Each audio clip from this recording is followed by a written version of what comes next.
चढतो, आनंदाने हसतो, खेळतो, आनंदाने सर्वजण लेण्यांचा अभ्यास करतो. नुसता लेण्यांचा अभ्यास करत नाही तर लेण्यांचा अभ्यास करताना लेण्यांचा प्रचार हेही करतो. आम्ही सर्वजण कविताही लिहितो, आम्ही सर्वजण लेखही लिहितो आणि आम्ही सर्वजण तिथे उभं राहून ही लेणी वाचूनही दाखवतो. बरं का, लेणी वाचता येते, काय करता येते, पण वाचण्यासाठी पहिल्यांदा लेणीवरती यावं लागतं.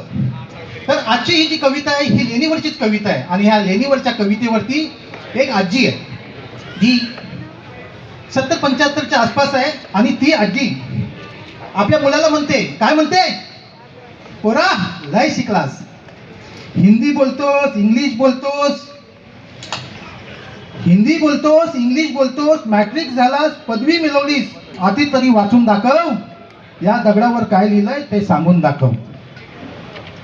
काय म्हणते आजी, पोरा लय शिकलास, हिंदी बोलतोस, इंग्लिश बोलतोस, मॅट्रिक झालास, पदवी मिळवलीस, आता तरी वाचून दाखव, या लेणीवरती काय लिहिलंय ते आता तरी आम्हाला सांगून दाखव.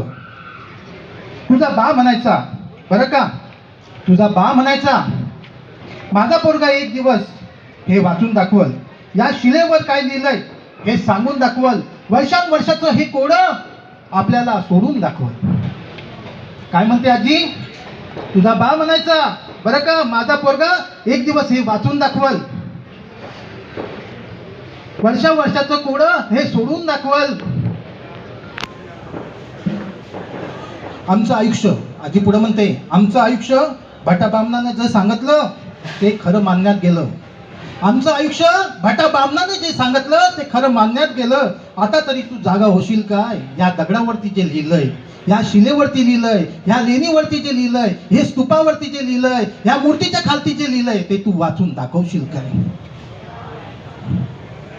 पोरा, आजी म्हणते पुढं, पोरा गोष्ट तशी खूप जुनी आहे, पोरा गोष्ट तशी खूप जुनी आहे. एकदा एक फिरंगी आला होता, पोरा गोष्ट तशी खूप जुनी आहे. एकदा एक फिरंगी आला होता, गवतातनं हा दगड हुंकून त्यानेच काढला होता, गवतातनं रानावनातनं ही लेणी हुंकून त्यानेच काढली होती, गवतातनं रानावनातनं हा स्तूप शोधून त्यानेच काढला होता. वाकून वाकून सगळ्या बाजूनी तो, वाकून वाकून सगळ्या बाजूनी तो पाहत होता आणि हसत हसत म्हणत होता, अशोकाराक अशोकाराक अशोकाराक. वाकून वाकून सगळ्या बाजूनी तो बघत होता आणि हसत हसत म्हणत होता, अशोकाराक अशोकाराक अशोकाराक. पोरा डोंगर माथ्याला लय गुंफ्यात, पोरा डोंगर मध्याला लय गुंफा, त्यात लय मोठ्या मोठ्या खोल्या, लय मोठ्या मोठ्या असंच काहीतरी लिहिलेलं आहे, सगळीकडं असंच लिहून ठेवलेलं आहे.